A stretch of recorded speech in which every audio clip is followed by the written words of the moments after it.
Hello everyone, Alley Cat Paint and Design.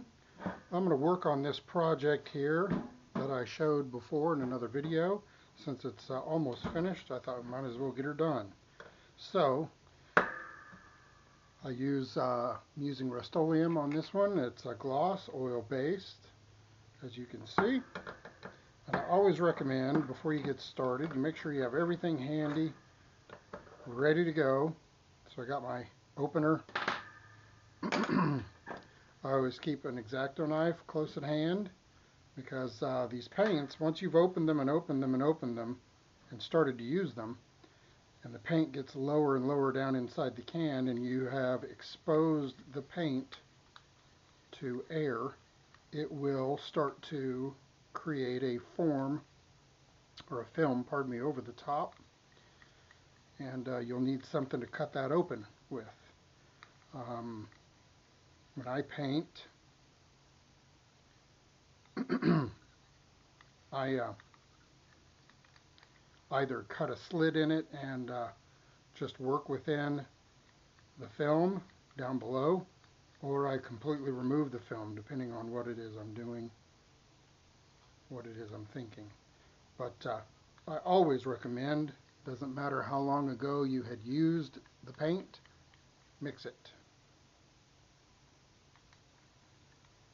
And everything has gone higher now, and it's unfortunate, but I have seen some different methods used by different artists, what they do to try and save the paint and make it last as long as possible. And I usually get a couple years out of a can. They'll take they'll take in the lid and they'll put a bolt, drill a hole and put a bolt so that they never take the lid off. But once you take the bolt out, you're still exposing the paint inside to air. I've seen people that store their cans upside down so that that film develops near the bottom instead of near the top. I can kind of see that, but I have tried that and I don't think I enjoyed how that worked out, so I quit. But anyway, get everything ready. Get your brush, get your paint, get your item that you're going to paint. If you're looking at a visual to reference, make sure that's handy. Make sure your paper towels are handy. What it is you open your container with, make sure that's handy. Everything that you're going to need. So I've got my brush, I got my paint. I like to use these mailers that come in from, especially from political groups, so that when I dip my paint, if I have too much on the brush, I can brush some off here, and I can sometimes even puddle it here and gather more from there when I need it. Today I'll be painting with, it's a MAC brush. It's a WBW Triple Aught. The Triple Aught tells you how small it is. This is a pinstriping brush. Wizard Black Widow. It's not the one I use every single time, but I do use it quite a bit because what I'm going to be doing tonight is I'm going to be on the pupil and then on the wings, and I'm going to be detailing, kind of finishing it up. Then after that, I'll probably put some cobwebbing here on the top, maybe even some cobwebbing on each side, maybe even on the back, and then call it good. So let's get started.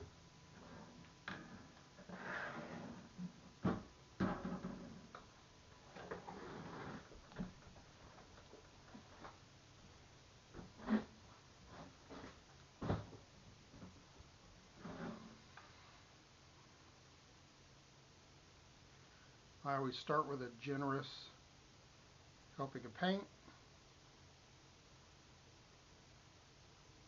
Put it on my political card.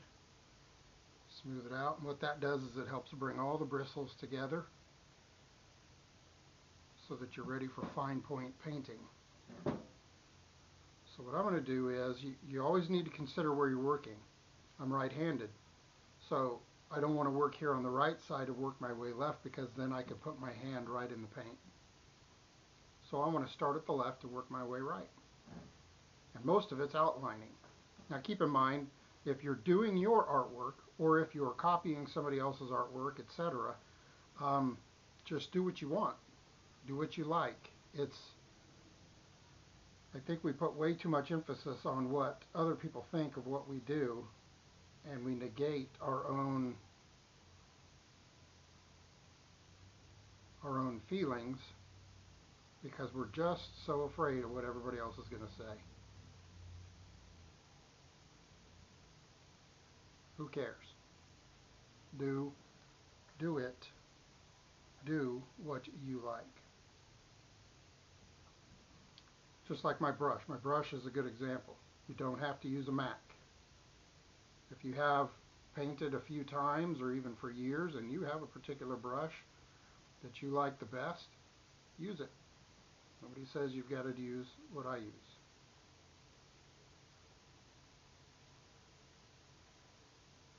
Part of the reason these brushes, this one being so thin, it's like an outliner, not necessarily quite a pinstripe brush because it's fairly thin. Pinstriping brushes have quite a few more bristles, but I like it because it helps me with these finer details. But they're long, as you can see. This is not like a paintbrush that you painted with in art school or in high school when you took art class that had bristles that were actually very short and just barely came out of the collar, because it's supposed to hold paint so that you're not constantly picking it up and putting it down and picking it up and putting it down. So, now when it comes to fine stuff, I usually do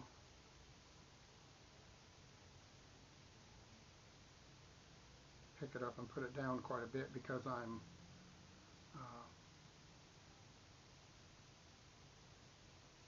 trying to keep it loaded but not so thick that it's difficult to do fine detail.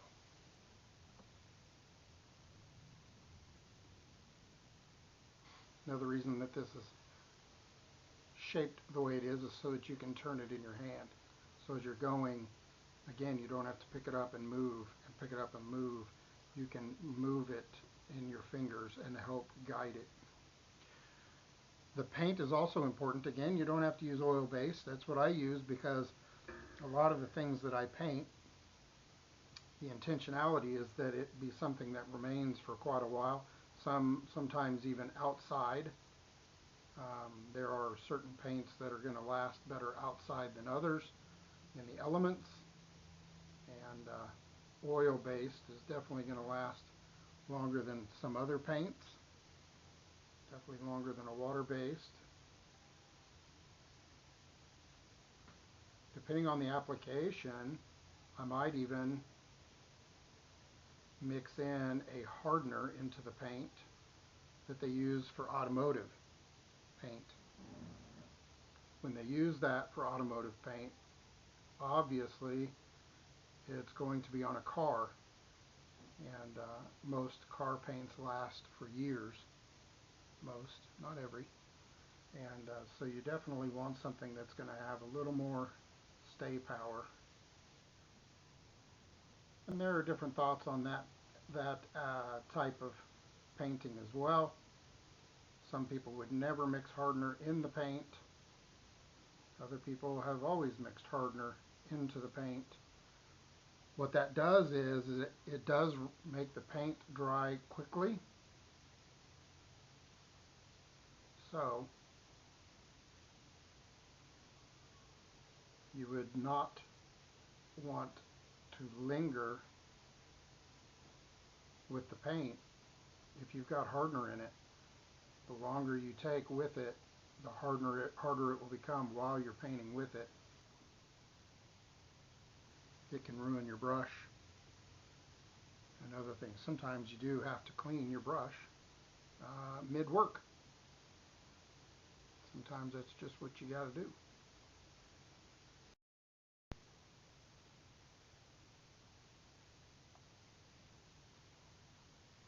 I see a lot of pinstripe artists dip the paint and then in their gloved hand squeeze a lot of it out onto their fingers to get these brushes as fine pointed as possible. I don't do that. Again, do what you like, do what you're comfortable with, do what you prefer. You don't have to be dictated by what others do or don't do.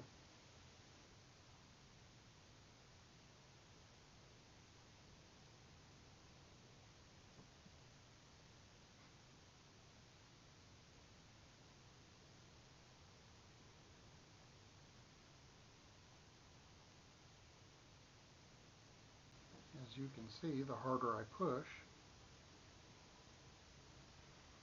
started there very barely touching, and then the harder I pushed, it got wider because you're pushing the bristles down.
One thing you have to be aware of, by putting that much paint in the brush, the longer that you are using it, the paint that's back here towards the collar is drying. You might have to pause every now and then, clean it out.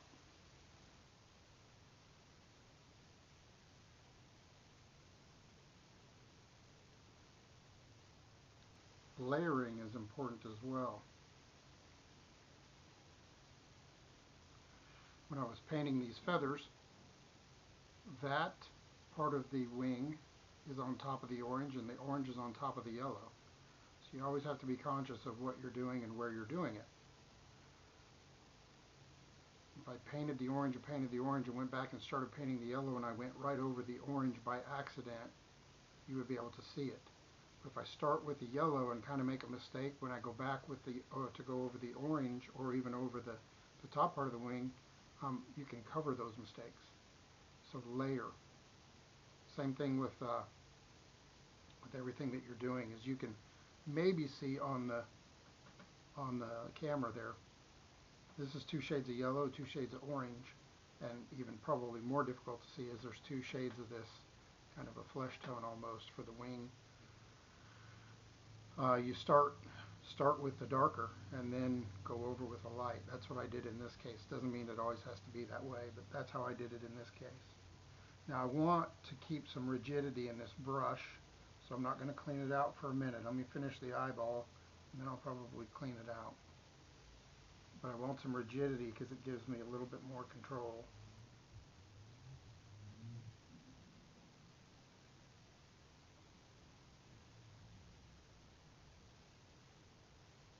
There's definite times where a soft brush is beneficial, and there are definite times where a more rigid brush is beneficial.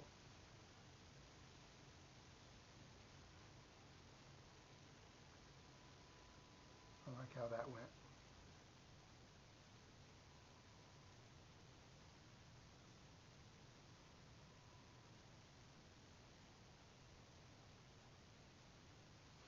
By adding a few speckles at the bottom, I'm shading One thing I've definitely learned painting, started when I was pretty young. My dad taught me a lot of things,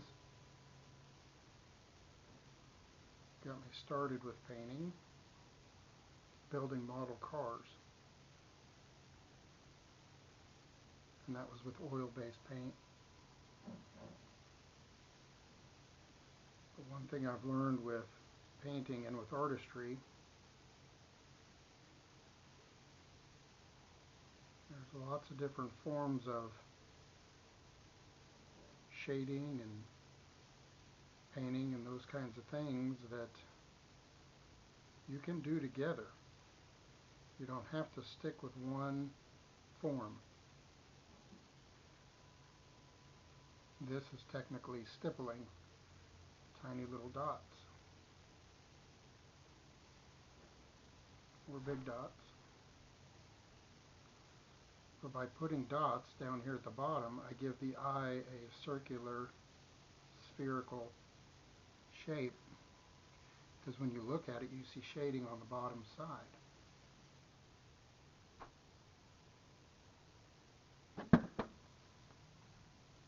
I'm not liking how the tip is working out there. So, probably time to clean it out. Oil-based paints require paint thinner.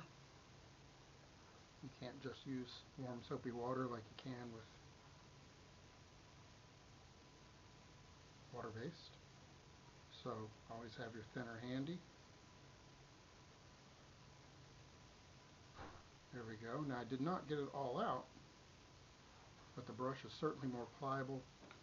I don't have to worry about it drying.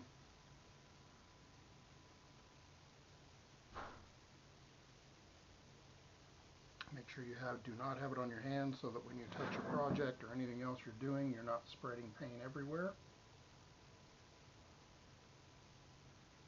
Lots of little things to be cognizant of, careful of.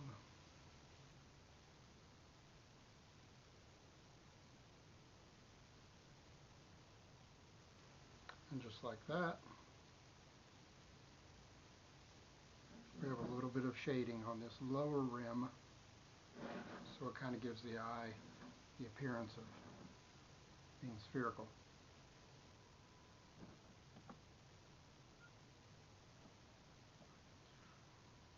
Okay, so now I'm going to get a little bit more paint on the brush, like I did before.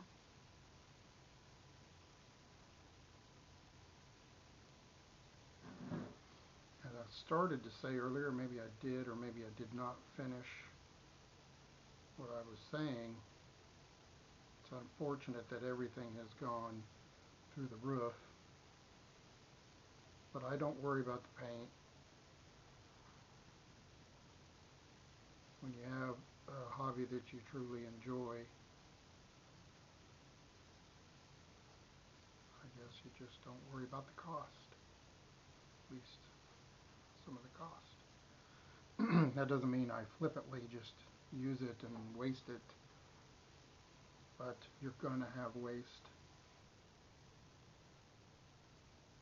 So,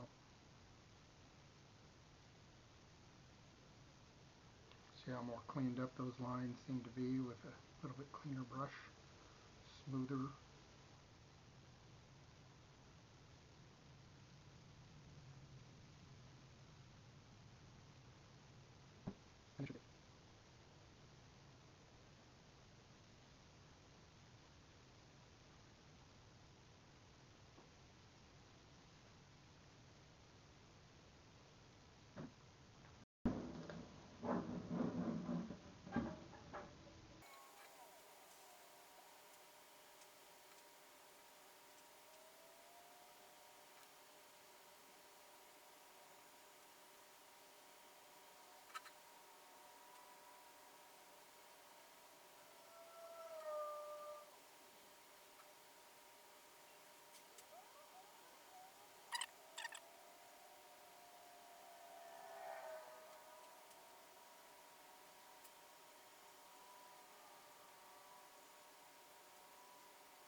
know if you could tell, my brush was getting thick and a little dry, and right here on the bottom side of that wing it took 3 applications because it just kept sticking.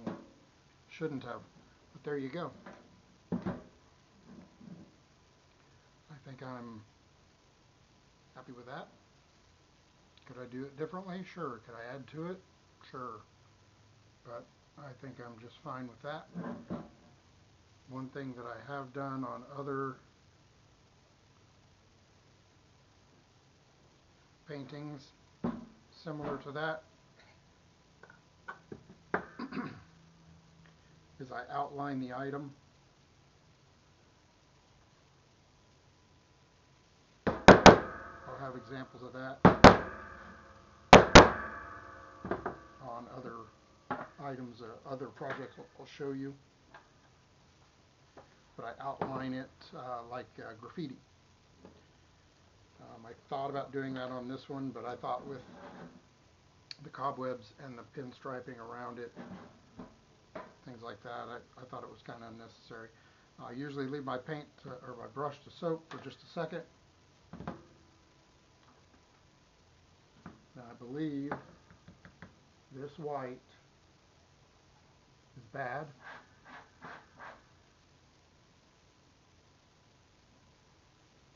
I'll show you that in just a minute. Let's do some cobwebs on this box.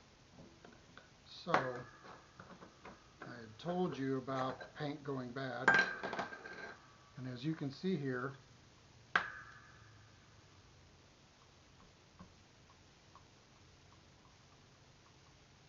now what that is, again, that's the air getting in here and causing that skin to grow because the paint is curing like it should.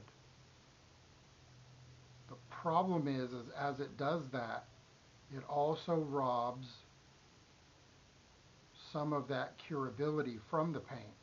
So as you get further down in the can and have used and cut away the skin and cut away the skin, the chemicals that are used to help dry the paint have disappeared because they've dried this paint. So whatever that ratio or balance of paint and hardener that is supposed to be mixed together to help the paint dry, if the hardener is disappearing, it seems to disappear faster than the paint. It takes the paint longer to dry, and I found more than once even it almost doesn't dry. So this type of paint should be dry to the touch in hours, if not at least overnight. I've definitely learned more patience on working on projects, and so I know don't touch it. I will do this painting and I will touch none of this until tomorrow because I don't want to ruin it. And because I've learned if the paint does not dry like it should, you will leave fingerprints. So, food for thought. Because this is the way it is. Also, another thing is once you start to dip your, no matter how well you mix it and start to dip your brush, it can have thicky clumpiness in it. And because of the film, when you cut it away, you can drop and leave chunks of the paint in there that are already dry. So when you go to pull out your brush will have granules, almost like sand and stuff on it, and then you got to clean it off and start over. It can become quite a nuisance. The paint can be used. I will use it. I'm just not going to use it right now. So I'm going to set this aside, and I will get out a fresh can. I just got this not long ago. This is Rust Stop, which is just the Ace Hardware version of Rust-Oleum. Again, it's oil-based. If you're a frugal shopper like I am at times, some of my paints I do not get discounted on, not typically. Here is One Shot sign paint. As you can see, this tiny little can compared to this guy, $17. When you want specialty paint, you're going to pay specialty prices. This Ed Roth paint is probably similar, $17. Also, keep in mind, some of those colors with Ed Roth or with the Sign Painters One Shot, they're special colors, so they're going to be more expensive. Other colors are only going to be 11 or 12 or 15, but then you will even find others that will be 20 or more. So I found this at Ace Hardware for $5.50. And look at how much paint I got. Plenty. But again, doesn't matter how recently you used it, stir it. Stir it, stir it, stir it. I don't like to shake the paint. Again, I'm kind of I try to be a clean person, but you shake the paint and you get a paint all up in the lid, and then when you turn the lid over, it falls down into the recesses, and then when you turn it back over, it starts to fill this edge, and the lid gets harder and harder to get off. So I don't like to do that. Stir it. One thing I had not mentioned are these. It's just a popsicle stick. I believe we bought a box of popsicle sticks 20 years ago that probably has 100 or more popsicle sticks in it, and I'm still using them. Pretty cheap, pretty easy. Doesn't have to be fancy. Make sure you watch this edge up under here. Paint and other chemicals that are divided will get up on the wall, and then when you stop stirring, they start to melt back down into the paint. So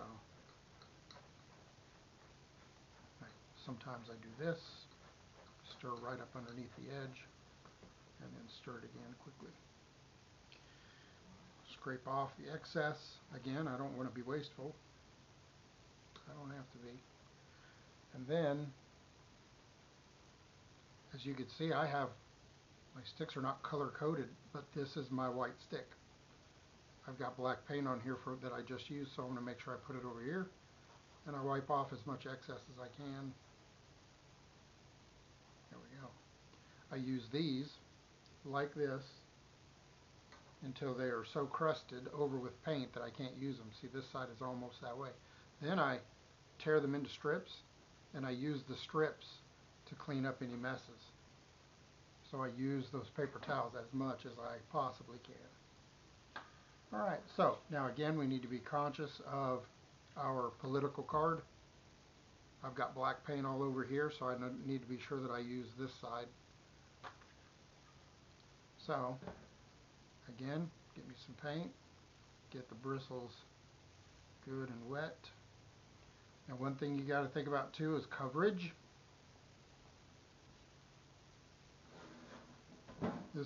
I believe this is like just a tackle box. It's nothing fancy. But as you can see, it's got a worn patina, which I like. I'm leaving it. That's why it's not painted all shiny and pretty. I want it to look rustic and rough, but it's dark, and I'm painting it with white. Sometimes, I don't know if you can see, but these cobwebs aren't great. They stand out, but they're not super bold because the paint was thin in areas. And you can go back and you can go over them if you'd like. I don't think I want to. I'm going to leave it. But for the eyeball, I definitely wanted it white. I had to paint the eyeball twice. Sometimes you just have to do that. Again, it's something you learn over time, and you just come to grips with, I want this project over, however, I want to do it the right way. It means I've got to do certain colors twice. So, it's not fun. It's a waste of paint. However, typically, I have noticed when I do it the first time, let's say this cobweb took me 10 minutes, but I go back over it, it will take me 2. Maybe because you're just tracing what you've already done. But it's a considerable time saver when you go back over it.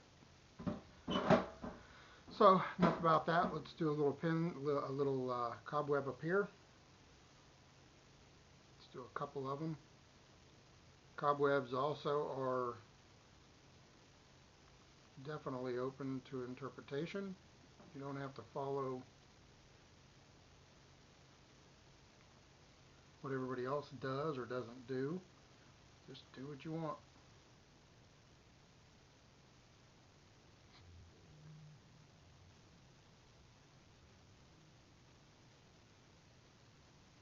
Remember, the harder you push with the brush, the wider it gets. And then when you let up, it gets to a finer point. Sometimes that's what you want. Sometimes it's not.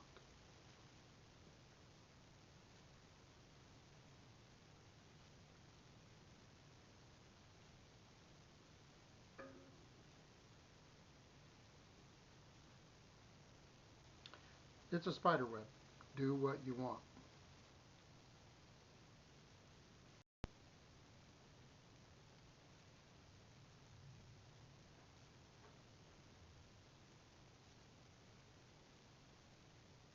It's fine with me. Let's move over here to this corner. Let's do one over here too.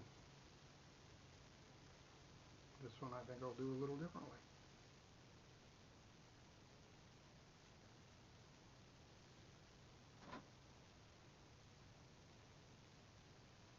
Who says they have to be uniform, right?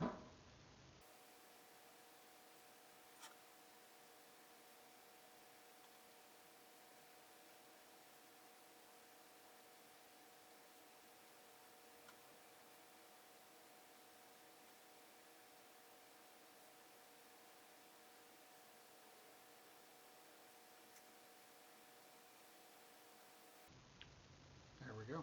I like that. Now I think I'll do one or two on the sides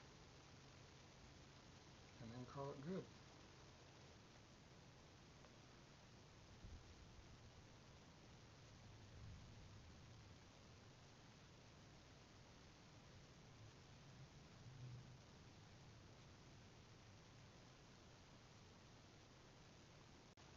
Simple. Doesn't have to be difficult.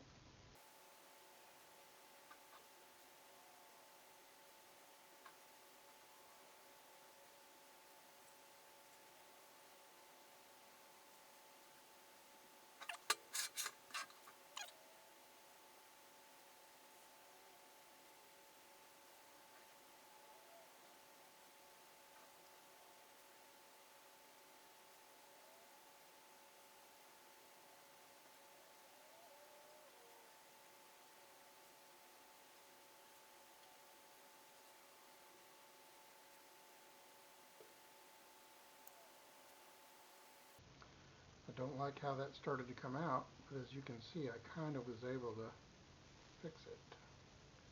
It looks all right. One thing I'm not used to yet is this mat. It's to protect my work surface, which I asked for. I asked for this mat. It's a cut mat, so I can, while I'm using my utility knife or anything like that, I don't cut my actual work surface, which is a good idea. But it has a slickness to it, and I'm not used to using it quite yet. And things, especially like this metal box, tend to slide on it. There we go. I'm happy with that. I don't know if you are, but I am. Thanks for watching. Keep your brush clean. Like and share and subscribe. Thank you.